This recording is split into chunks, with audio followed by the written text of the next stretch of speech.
ভালোবাসার মানুষকে পাওয়ার দোয়া। প্রিয় ভাই ও বোনেরা, জীবনের অনেক সময় এমন একটা মুহূর্ত আসে যখন প্রিয় মানুষটা হঠাৎই দূরে সরে চলে যায়, কথা বলা বন্ধ হয়ে যায়, ভুল বুঝে সম্পর্ক শেষ হয়ে যায়, আর হৃদয়ে শুধু একটা অচেনা ভারীপন থাকে। কিন্তু মনে রাখবেন, আল্লাহ তাআলাই হৃদয়ের মালিক। কুরআনে বলা হয়েছে, আল্লাহই হৃদয়সমূহকে ফেরান আর তিনি চোখসমূহকে নিয়ন্ত্রণ করেন।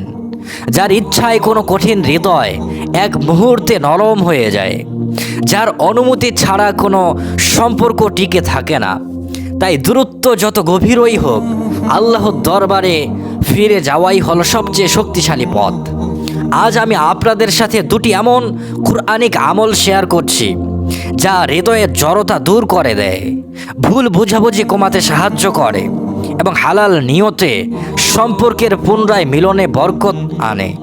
এগুলো কোনো তাবিজ, কবজ বা কুসংস্কার নয়, বরং কুরআন, দরুদ ও আল্লাহর পবিত্র নামের মাধ্যমে হৃদয়ের সংযোগ ফিরিয়ে আনার দোয়া ও আমল। প্রস্তুত হন, শুরু করি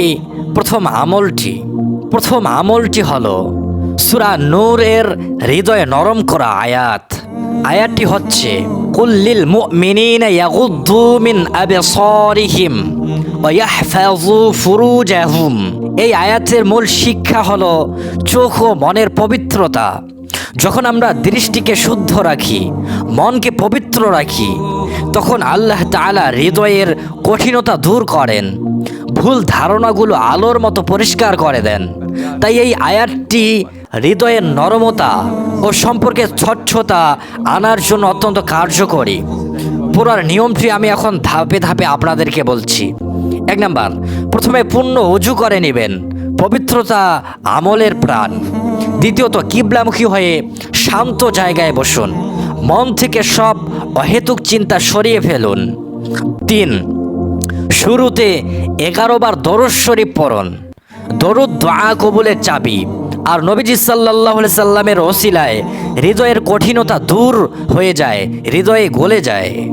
4, এরপর 33 বার উপরের এই আয়াতটি তেলাওয়াত করুন। প্রতিবার ধীরে, স্পষ্ট করে অর্থের দিকে তাকিয়ে আপনি এই আয়াতটি পড়ুন। আমি আয়াতটি আপনাদেরকে আবার বলছি, আপনারা আয়াতটি লিখে রাখুন অথবা মুখস্থ করে নিন অথবা ভিডিওটি ডাউনলোড করে রাখুন। তো আয়াতটি হচ্ছে, কুল্লিল মুমিনিনা ইয়াগুদ্দু মিন আবসারিহিম ওয়া ইয়াহফাযু ফুরুজাহুম।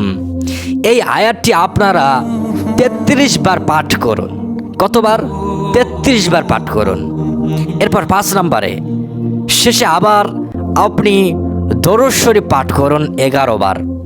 দরুদে ইব্রাহিম পাঠ করুন অথবা সাল্লাল্লাহু আলা সাইয়্যিদিনা মুহাম্মদ বা সাল্লাল্লাহু আলাইহি ওয়াসাল্লাম। এই দরুদগুলো আপনারা পড়তে পারেন 11 বার। এরপর 2 হাত তুলে প্রিয় ব্যক্তির নাম মনে করে আল্লাহ রাব্বুল আলামিনের দরবারে দোয়া করুন। মনে রাখতে হবে, আপনি যাকে চাচ্ছেন, আপনার প্রিয় মানুষটার নাম বা তার চেহারা আপনি মনে মনে ধারণা করে দোয়া করবেন। এতে আপনার কাজ খুব তাড়াতাড়ি হবে ইনশাআল্লাহ। আপনারা দোয়া এভাবে করবেন, হে আল্লাহ, তার হৃদয়কে আমার প্রতি নরম করে দিন, আমাদের মধ্যকার ভুল বোঝাবুঝি দূর করুন, যেন আমাদের সম্পর্ক পুনরায় ভালোবাসা, শ্রদ্ধা ও বরকতে পূর্ণ হয়। কখন এবং কতদিন করবেন? প্রতিদিন ফজরের নামাজের পর এই আমলটি করুন। ফজরের সময় আকাশ বাতাস পবিত্র থাকে, দোয়া কবুলের সবচেয়ে উত্তম সময়। 7 দিন অব্যাহত রাখুন। এই আমলটি টানা 7 দিন নিয়মিত করুন। ইনশাআল্লাহ হৃদয়ের ভারীপন কমে আসবে, যোগাযোগের পথ খুলবে আর সম্পর্কে নতুন স্পষ্টতা ফিরে আসবে। 33 ও 11 সংখ্যা কোনো জাদু নয়, এটি সুন্নতি পদ্ধতির সাথে মিল রেখে হৃদয়ের একাগ্রতা বজায় রাখার একটি আধ্যাত্মিক ছন্দ। ফলাফল আল্লাহর হাতে, তিনি যখন যেভাবে এবং যা দিতে চান তাই দেন। এবং দ্বিতীয় আমলটি হলো আল্লাহর একটি সুন্দর নাম, ইয়া ওয়াদুদ। এই নামটি পাঠ করে আপনারা আপনার প্রিয়জনকে পেয়ে যাবেন ইনশাআল্লাহ। ইয়া ওয়াদুদ এই নামের অর্থ হলো, হে পরম স্নেহশীল, হে অসীম ভালোবাসার মালিক।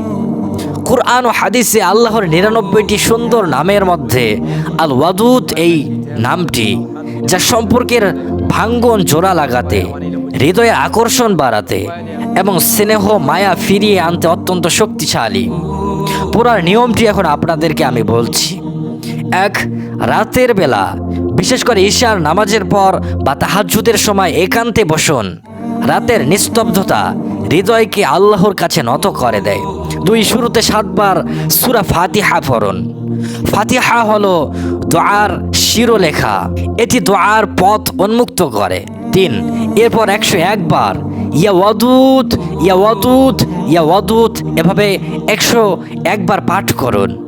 প্রতিবার মনে মনে প্রিয় জনের মুখ কল্পনা করুন, কিন্তু কোনো হারাম কল্পনা বা অস্থিরতা নয়, শুধু হালাল ভালোবাসা, শ্রদ্ধা ও মিলনের নিয়ত রাখুন। ৪, মনে মনে বলুন, হে আল্লাহ, তার হৃদয়ে আমার প্রতি হালাল ভালোবাসা, মায়া ও সম্মান সৃষ্টি করুন। আমাদের সম্পর্ককে দুনিয়া আখেরাতের জন্য বরকতময় করুন। ৫, আমলটি ১১ দিন অব্যাহত রাখুন। ৬, শেষে ২ রাকাত নফল নামাজ পড়ুন এবং দীর্ঘ দোয়া করুন। হাত উঠিয়ে কাঁদতে পারলে কাঁদুন। আল্লাহ কাদা বান্দার দোয়া সহজে কবুল করেন। কেন এই সময় ও সংখ্যা? রাতের শেষ প্রহর ও ঈশার পরের সময় হলো হৃদয়ের নরম হওয়ার সময়। ১০১ বার পুরা মনকে একাগ্র করে, অহেতুক চিন্তা দূর করে। আর ১১ দিন হলো একটি আধ্যাত্মিক অভ্যাস করার সময়। এতে হৃদয় ধীরে ধীরে আল্লাহর দিকে ঝোঁকায়, আর আল্লাহই হৃদয়গুলোর মধ্যে প্রেম স্নেহ সৃষ্টি করে।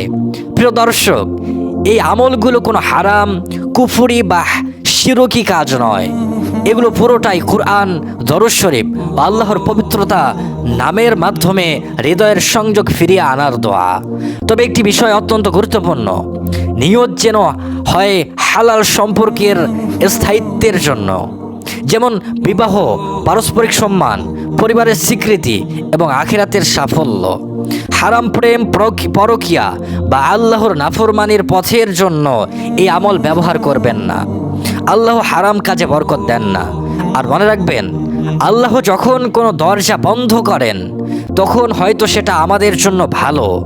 অনেক সময় ফিরে পাওয়া মানে শুধু মানুষ ফিরে আসা নয়, বরং হৃদয়ে শান্তি পাওয়া, ভুল থেকে মুক্তি পাওয়া আর আল্লাহর রেজায় রাজি থাকা। তাই আমল করার পাশাপাশি তাকওয়া, সবর এবং ইস্তেখারাকে কখনো অবহেলা করবেন না। যারা এই আমলগুলো নিয়তের সততায়, হালাল উদ্দেশ্যে ও ধৈর্যের সাথে করবেন, ইনশাআল্লাহ আল্লাহ তাআলা তাদের হৃদয়ে শান্তি, সম্পর্কে বরকত ও জীবনের সঠিক সিদ্ধান্ত নেওয়ার তৌফিক দিবেন। এই ভিডিওটি যদি আপনার কোনো কাছের মানুষের উপকারে আসে তবে শেয়ার করুন, যাতে আরও অনেকে আধ্যাত্মিকভাবে শান্তি পায়। আর কমেন্টে লিখুন, হে আল্লাহ, আমাদের হৃদয়কে তোমার ভালোবাসায় নরম করো। সবশেষে একটি ছোট্ট দোয়া, রব্বানা হাবলানা মিন আজওয়াজিনা ওয়া যুররিয়াতিনা কুররাতা আ'য়ুনি ওয়াজআলনা লিল মুত্তাকিনা ইমামা। হে আমাদের রব, আমাদের স্ত্রী, আমাদের সন্তানদেরকে আমাদের জন্য চোখের শীতলতা করুন এবং আমাদেরকে মুত্তাকিদের নেতা বানান। জাযাকুমুল্লাহু খাইরান। আল্লাহ হাফেজ। আসসালামু আলাইকুম ওয়া রাহমাতুল্লাহ।